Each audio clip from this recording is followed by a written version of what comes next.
Hello everyone, Pastor Tommy McMurtry here from Liberty Baptist Church in Rock Falls. Want to make a video for you about the Eastern Gate and Bible prophecy. Now, this is a subject that for me personally, I've just been fascinated with it for a long time. You might not think it's the most important thing in the world. You might not even think this is the most interesting subject in the world. But because this is interesting to me, I want to make a video about it, and hopefully it will interest some of you out there, and you'll get a blessing for it, maybe learn a little bit more about Bible prophecy. But if you follow my ministry, many of you know I went to Israel here real recently, and had an amazing trip out there filming a documentary. I can't wait to see it until it gets done. But when I was over there, one of the things I was just really interested in going to see and getting around, just for my own personal reasons, was the Eastern Gate. Now, 23 years ago, I went to Israel, and I learned a lot about this area. I took a lot of pictures of it. If you're not familiar with the Eastern Gate, here's a picture that I took of it when I was up real close to it. I would take walks by myself pretty much every evening and just go see as much stuff as I could.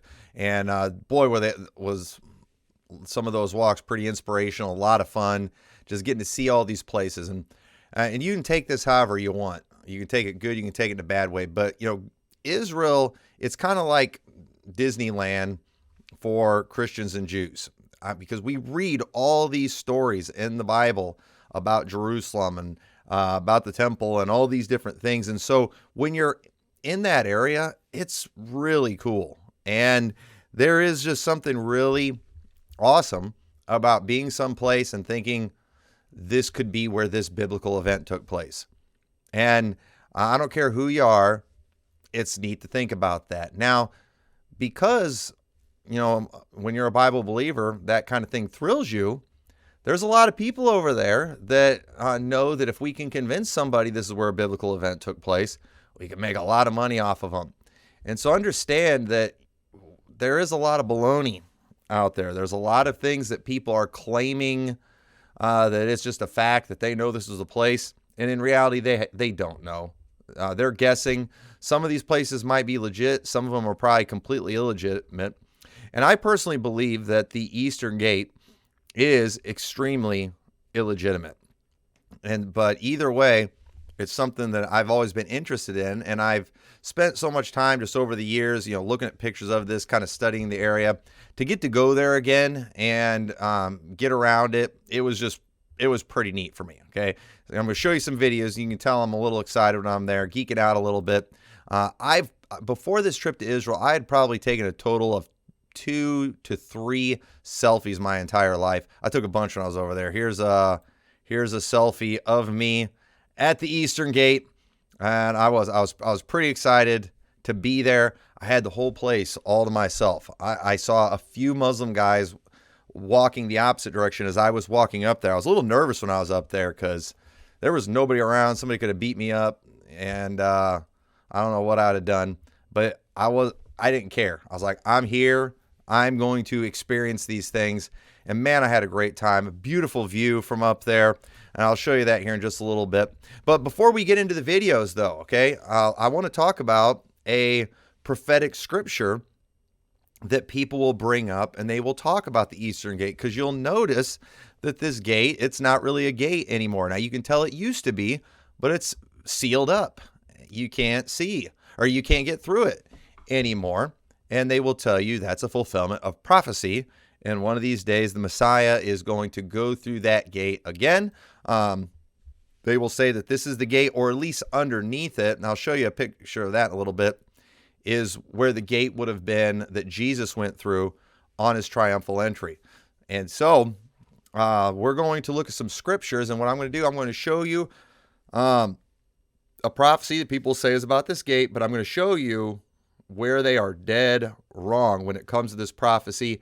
And hopefully through this video, it will help you understand some of the difficult prophetic passages from the Old Testament that I think, and I think this is an important subject. It's one I'm interested in. If you're not interested, go watch something else. But either way, because I'm fascinated with this, I want to talk about it. So Ezekiel chapter 43 in verse 1, it says, "Afterward he brought me to the gate, even the gate that looketh toward the east.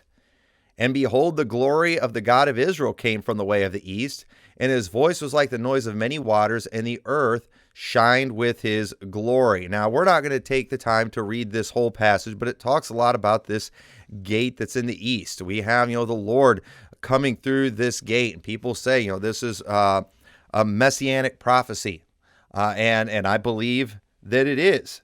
And it says in verse 10, it says, "Thou son of man, show the house of Israel that they may be ashamed of their iniquities, and let them measure the pattern.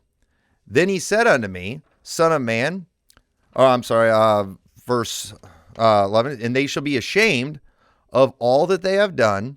Show them the form of the house, and the fashion thereof, and the goings out thereof, and the comings in thereof, and all the forms thereof, and all the ordinances thereof, and all the forms thereof, and all the laws thereof, and write it in their sight, that they may keep the whole form thereof, and all the ordinances thereof, and do them." And so notice that when he tells them this, in Ezekiel 40 through 48, it's given a lot of measurements. It's like all description of this temple. There's a bunch of stuff that's for the priests in there.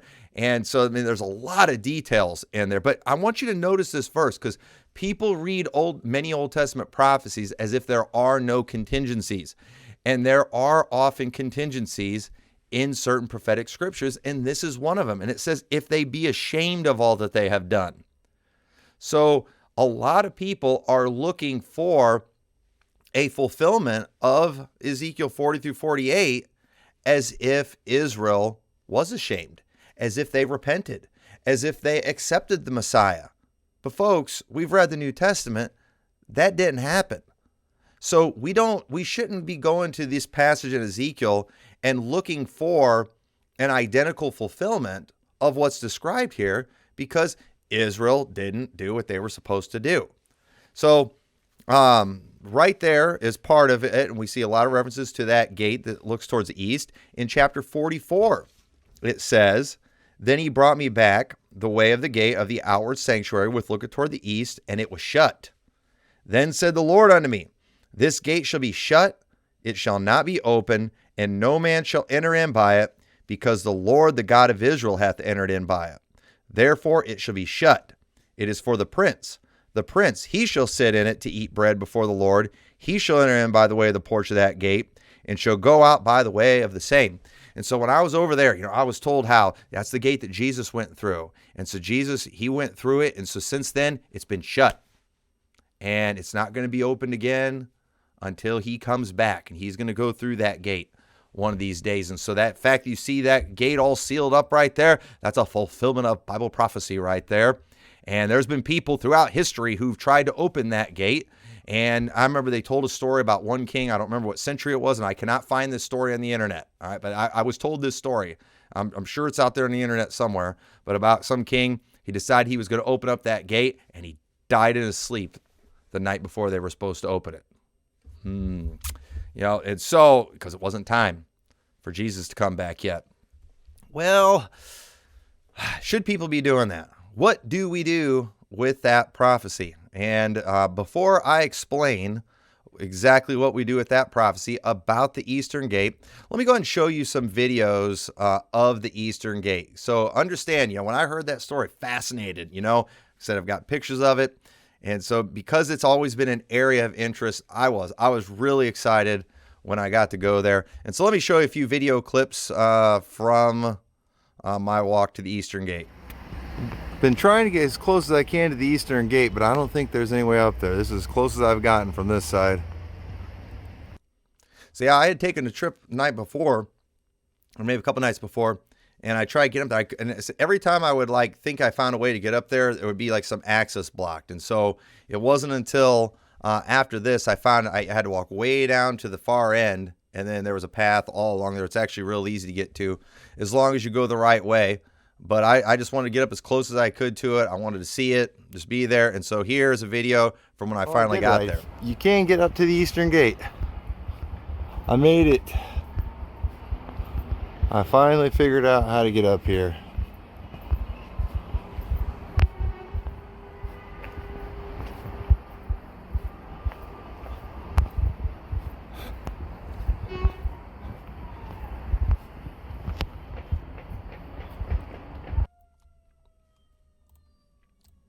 There, so as you can probably tell, I was a little excited. Again, it's kind of like Disneyland there. And so here's another video while I'm at the gate where I kind of showed the view from there, because it's just it was a beautiful view. Check this out.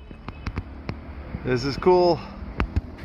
Eastern Gate right here, close as I can get, fenced off right there. And you got a beautiful view of the Kidron Valley. The Garden of Gethsemane is right there.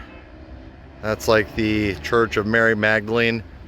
Mary's tomb, I didn't realize it was right over there. I just went and, over there, went and did a tour of that. And then the Mount of Olives right up there. I was just in that area somewhere filming a Bible Way to Heaven video. So this is pretty cool. I'm in a Muslim cemetery up here, kind of all by myself. Little freaky, but they kind of give you all access around this place as long as you're willing to do the walking. I've had to do a lot of walking, but 100% worth it. All right, so as you can see, just very beautiful, and it was a really great experience getting to see that. But it was a little scary being up there by myself. And when I was walking back, I'm going to show you a video of this kind of creepy sight that I saw. The Jews, they go out there in that cemetery and they do a lot of praying out there. They put these stones on top of the graves. I don't remember the significance of that, what it means, but check this out. Not sure what's going on down there. Right there above Zechariah's tomb, there's a bunch of people all in black just kind of wandering around there. Looks really weird. So there you go. But anyway, let me just say this. let me do a little commercial for something I'm hoping to do someday. One of these days, I'm thinking about trying to plan just a trip to Jerusalem, because after spending a lot of time there, if I could find cheap plane tickets to get out there, I know how you could do a trip where you could like see everything you could want to see in Jerusalem for, I mean, dirt cheap. And it's just a matter of getting over there. The hotel be the most expensive thing, but it'd have to all be done on foot. And so I was thinking about maybe one of these days trying to take a small group over there of people who are willing to do some walking. You'd have to do some walking, but you do not want to drive over there. It's kind of a nightmare. But I'm hoping to plan that one of these days. And I think I could probably plan literally the cheapest Israel trip that there is. And if you know, it would just mainly be in Jerusalem, but you'd get all kinds of thrills, see all kinds of awesome sights, and spend very little money. And you'd get an experience like most tours don't get to. There's a lot of stuff you can't see when you're with a big group. You kind of get rushed through a lot of things, and it is really enjoyable to just kind of go there, do things at your own pace, walk, and you can kind of go wherever you want there. It's really, really neat. But anyway, so I want to show you these other videos too, because you can see how that gate's all sealed up. But these videos are from the inside. Now, I had never even thought to look at pictures of what the inside of the Eastern Gate looks like. So when we went on to the Temple Mount area by the Dome of the Rock, we went and walked over by the Eastern Gate because I wanted to see the inside part. And I was really kind of surprised by what I saw there. It didn't look like I would expect it to look. So check out this video. So right there, we are on the inside where the Eastern Gate is. Look at all this. Okay, this is pretty cool.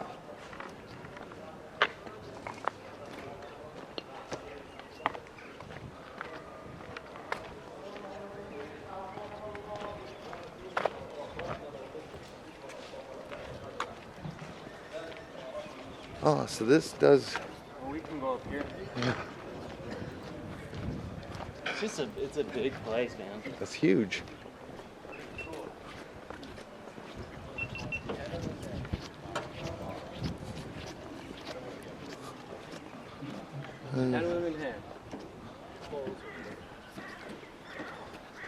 Where? My name, not me. The same thing as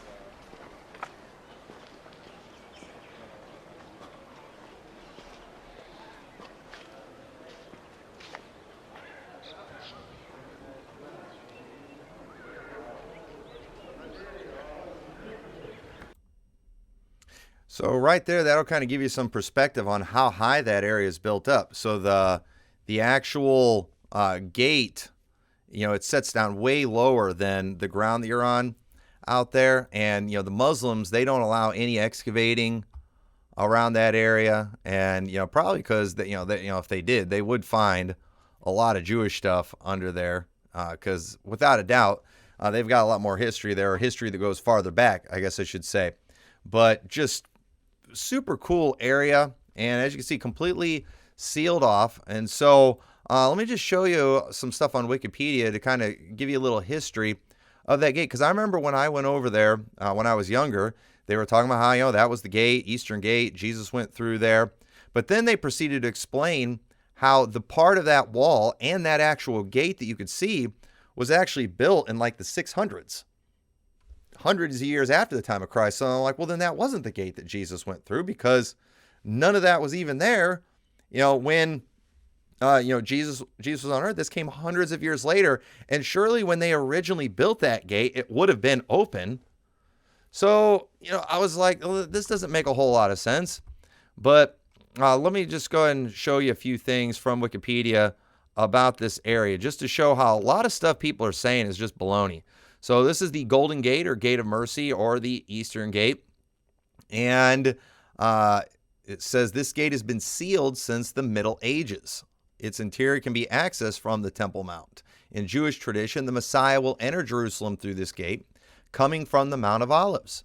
Christians and Muslims generally believe that this was the gate through which Jesus entered Jerusalem. Now, Jesus, I do believe, at his triumphal entry, went through the Eastern Gate. But this is kind of a diagram here you can see where this is what you see today.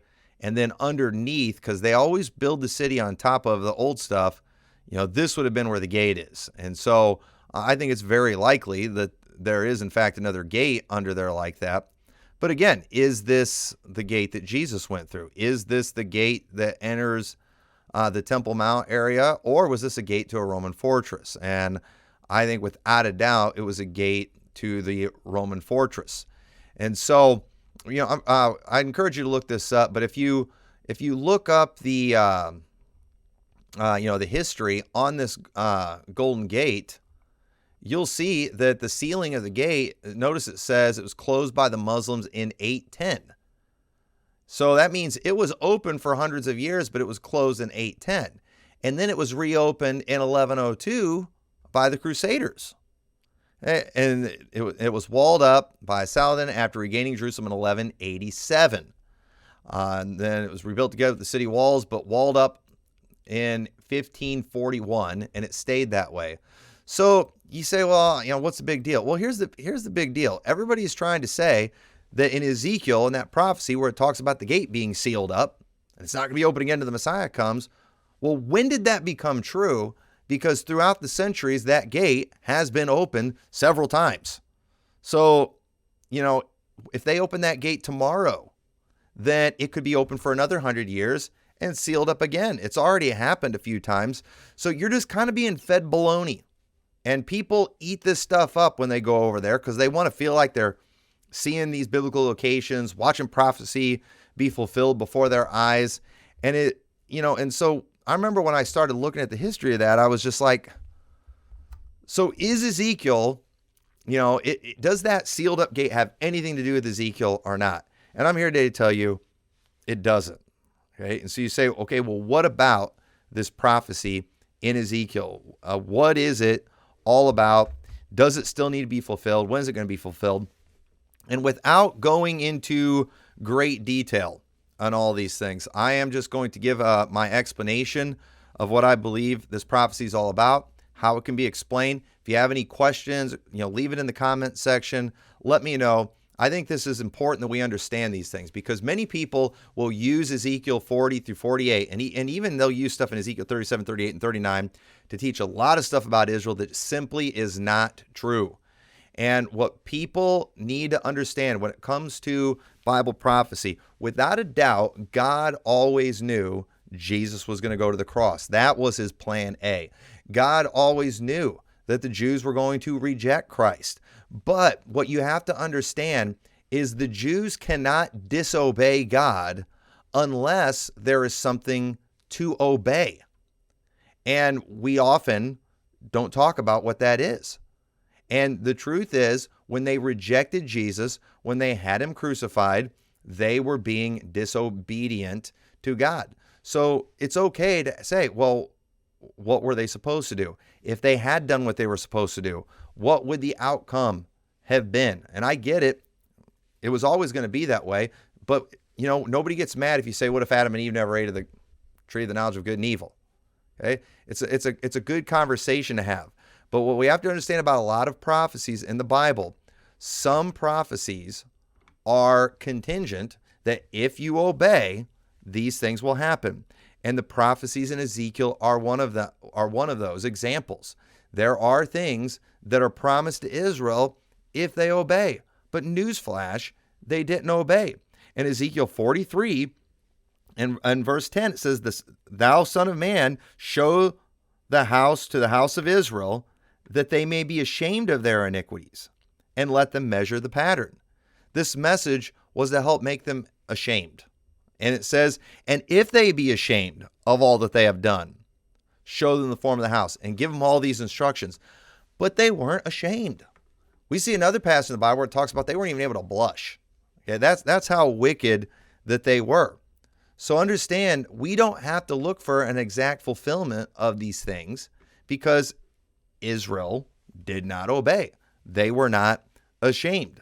And so what we're seeing, though, in Ezekiel 40 through 48, it's a lot of detail about the temple, about the measurements, about the priesthood, and about how they were going to be purified and how they were going to, teach the people the difference between the holy and profane. It talks about this prince, which I believe is talking about the Messiah, who's going to purify them and do all these things for them. But again, this is what's going to happen if they're ashamed. This is what would have happened if they would have accepted Jesus as the Messiah, but they didn't. But understand, this fulfillment of the prince coming through that eastern gate, I believe, happened at the triumphal entry of Christ. That was Jesus doing his part. That was Jesus fulfilling his end of the deal. But understand, Jerusalem and Israel, they disobeyed. And I think a good passage to help us kind of understand what's going on is Matthew chapter 17, verse 10, says, "And the disciples asked him, saying, Why then say the scribes that Elias must come first? And Jesus answered and said to them, Elias truly shall come first and restore all things." Hey, the scribes were right in what the Bible said. Elias comes and he restores all things. Then the Messiah comes. That was in the Bible. That was prophecy. But notice what he says in verse 12. "But I say unto you that Elias has come already, and they knew him not, but have done unto him whatsoever they listed. Likewise also shall the Son of Man suffer of them." Then the disciples understood that he spake unto them of John the Baptist. So Jesus said, yes, that is what the scripture said. But listen, the Jews did not do what they were supposed to do. They did not listen to John the Baptist. They killed him, and they're going to do the same thing to me. So understand, their rejection and disobedience is going to create a different outcome for them. Jesus still came and did his part. He came and fulfilled his end of things, but the Jews disobeyed. And everyone is reading Ezekiel. Everyone's reading the book of Zechariah, for example, too. And I'm not going to go into all the examples there, as if Israel obeyed. But there are contingencies spelled out. These things will come to pass if you will do. And they didn't do. So we can't expect things to be exactly as we thought they were going to be. And because of their rejection, because of their failure in their priesthood, because of their failure with the temple, because of the things that the sacrifices could not do, Jesus came doing his part as the Messiah, but he also brought in a new and a better covenant. And so now the promises that were given in the Old Testament that were to those who are of faith, those things can still be fulfilled, but they're all going to be fulfilled through Jesus Christ and under the new covenant, not the old covenant. They're going to be fulfilled through the sacrifices of his body, through the temple of his body, not a temple made with hands. And so we don't need to be looking for another temple. We don't need to be looking for the Messiah to come through this eastern gate as laid out in Ezekiel chapter 43 and chapter 44. We don't need to look for these things because, again, it's, Jesus came in and brought in a new and better covenant where we don't need a temple in that way anymore. And so what you're seeing through Ezekiel 40 through 48, it's a very detailed list of things that was going to happen when the Messiah came and what he was going to do with the Levites, how they were going to offer up sacrifices and things that were going to be done with the temple. But all of those things are contingent on them obeying. Now, Malachi actually gives us a more brief description of this. And instead of reading through Ezekiel 40 through 48, let's go to Malachi chapter 3 and notice what it says in verse 1. It says, "Behold, I will send my messenger, and he shall prepare the way before me, and the Lord whom ye seek shall suddenly come into his temple. Even the messenger of the covenant, whom ye delight in, behold, he shall come, saith the Lord of hosts." Jesus suddenly came into his temple at the triumphal entry. He came in, bringing in that new and better covenant. And interestingly enough, I'm not trying to rewrite how things work in the weeks of Dan and everything, but from Palm Sunday till Resurrection Sunday, you have a week. And you have Jesus bringing in that new covenant. And in the midst of the week, Jesus Christ, the covenant confirmer, by the way, Jesus Christ gets cut off in the midst of that week, doesn't he? 3 days later, he rises from the dead. I think we're seeing a picture right there of something, just kind of a very interesting thing. In a literal week of days, all this takes place. But it said, "But who may abide the day of his coming?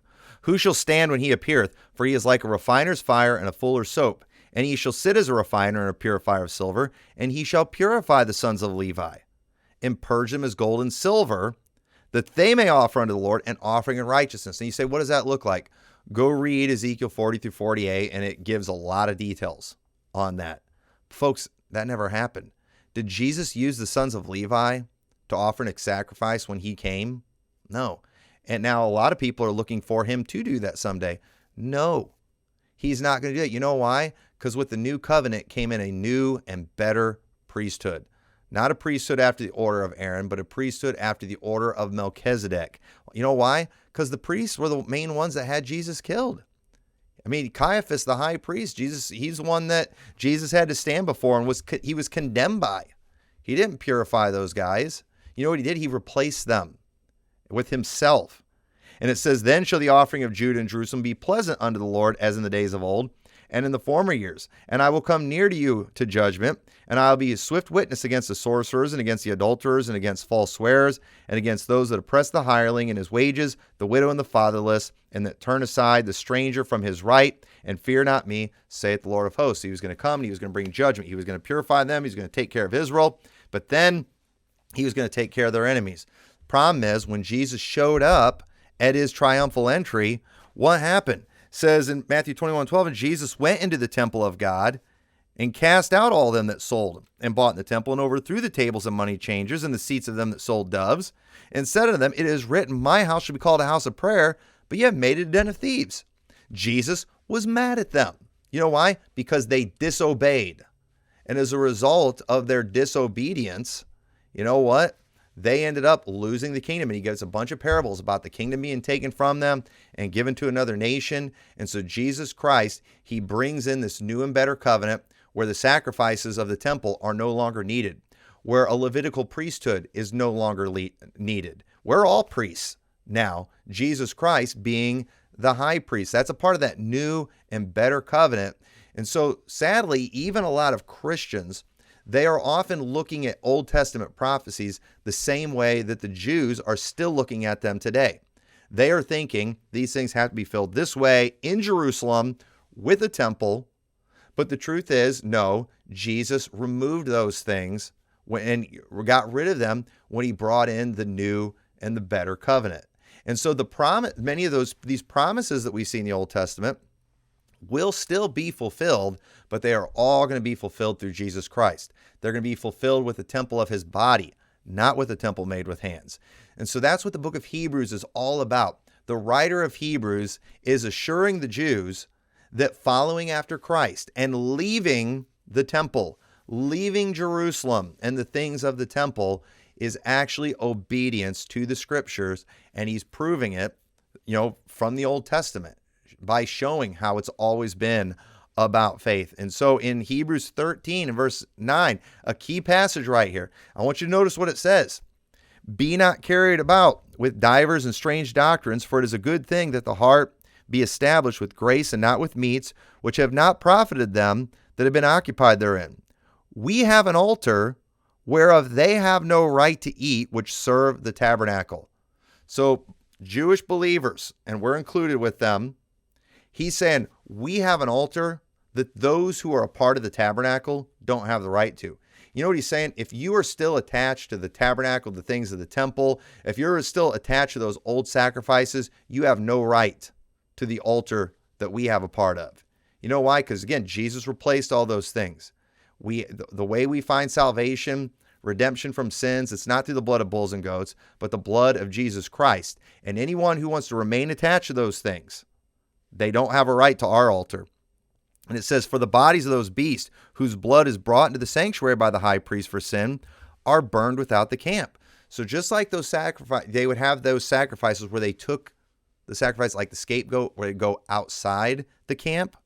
It says, wherefore Jesus also, that he might sanctify the people with his own blood, suffered without the gate. When Jesus died on the cross, they took him outside of the temple. They took him outside of those city walls, and he was killed on the outside. And now watch this. Let us go therefore unto him without the camp, bearing his reproach. You know what he's telling the Jews here? You know what he's telling these Hebrews? Let's follow Christ outside the camp. You know what he's telling them? Leave that temple. And it was going to be destroyed not long after this anyway. The veil of the temple has been rent. God's done with those things. It's time to go outside and follow after Christ. Leave those things. You don't need the sacrifices anymore. You don't need the temple. You don't need the Levitical priesthood anymore. God is done with them. Let's follow him, bearing his reproach.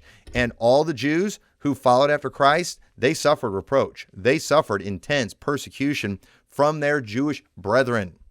And so it says, for here we have no continuing city, but we seek one to come. Listen, it was all about Jerusalem back then. But you know what? The writer of Hebrews said, we don't have a continuing city here. Folks, we don't have an earthly capital.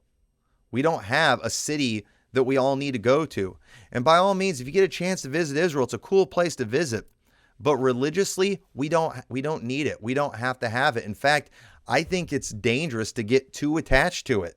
And a lot of Christians are way too attached to that city. We have been called on to follow Christ outside the camp. And let me tell you, God had that city destroyed for a reason.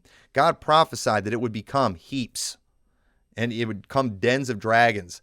God wanted it to be forgotten. You know why? Because he was done with it. He was looking for those who would worship him in spirit and in truth. And he told that woman, that Samaritan woman, that where that time was going to come, where they're not going to say worship him in this mountain.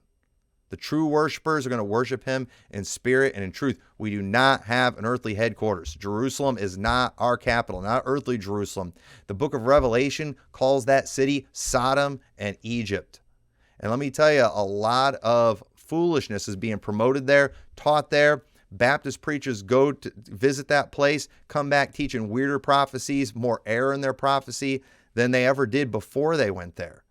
And people are becoming way too attached. And so we don't have a city. And it says, by him, therefore, let us offer the sacrifice of praise to God continually. That is the fruit of our lips, giving thanks to his name. So I don't need to sacrifice animals anymore. I can just give him the sacrifice of praise. I can do that anywhere. That is a part of the new covenant. So understand that eastern gate that just happens to be sealed up there. First off, that's not the eastern gate. That's not the right spot. That's where a Roman fortress was. Second off, It's not a fulfillment of prophecy. That gate has been sealed and opened several times throughout history. And either way, the Messiah already went through that gate. And you know what? Israel rejected him. And you know what he did? Jesus left that city. He walked outside that city carrying his cross, and he paid for sins, not in the temple. Okay? He didn't use the priesthood to take care and the sacrifice of the temple to take care of sins. He did it all on the cross, and it's done. He's not going back to a temple, and it's heresy to teach that there's this millennial temple coming that's going to be of God. The only temple that I believe is coming is the temple of the beast, a temple where he is going to declare himself to be God. He's going to declare it the temple of God when it is not. Jesus finished with those things. He finished with the city of Jerusalem, and we're looking for a heavenly Jerusalem. That's what we're looking for. And you know what? People need to stop getting sold a bunch of garbage doctrine from people trying to make money on you from tours over in Israel. Yeah, I believe it's Israel. I believe it's Jerusalem. I think some of the places are probably legit, but I'm telling you right now, I think, and I'm not trying to discourage anybody from going over there, but I almost think a lot of these trips people take to Israel almost cause them to get more messed up on their theology. God preserved his word for a reason. And you know what he did not preserve for a reason? A city, a building, a temple. Nobody really knows for sure where these things happen. We got some pretty good ideas of where some stuff might have happened, but we'll never really know for sure. You know why? Because God didn't want us to. He didn't want us being too attached. And the Jews, even the saved Jews, we see in the book of Acts, they had a tough time letting go of that city. They had a tough time letting go of that temple. And we need to understand one of these days, the Antichrist, I believe he's going to unite the world around Jerusalem again and around the temple again. And the entire world is going to spit in the face of Jesus Christ by bringing back another temple as a means of sacrifice for sins, just showing a global rejection of Jesus Christ. And I tell you right now, I'll do nothing to support that. I'll have no part in encouraging that kind of thing to happen because it's wicked. And as far as the big fights going on in Jerusalem right now, you know, who do you think the land belongs to? I really don't care. I don't really want any part of it. You know, I'm interested in the heavenly Jerusalem and taking care of people's souls. And if you want to support Israel or support Palestine, whatever you want, you can go waste your time on whatever political movement you want. But understand, you're doing nothing to promote anything biblical when you get involved in that foolishness. God's done with that stuff. So anyway, I hope this was hopefully it'll help you understand some Old Testament prophecies, how to understand them, make sense of them. And either way, I just wanted to share these moments from my trip about at the Eastern Gate. It really was a cool experience. I was very thankful to be able to go over there. And so I hope you all have been getting a blessing as I try to share some of these moments with you. So thank you for watching. Like and share this. And God bless you. We'll see you all later.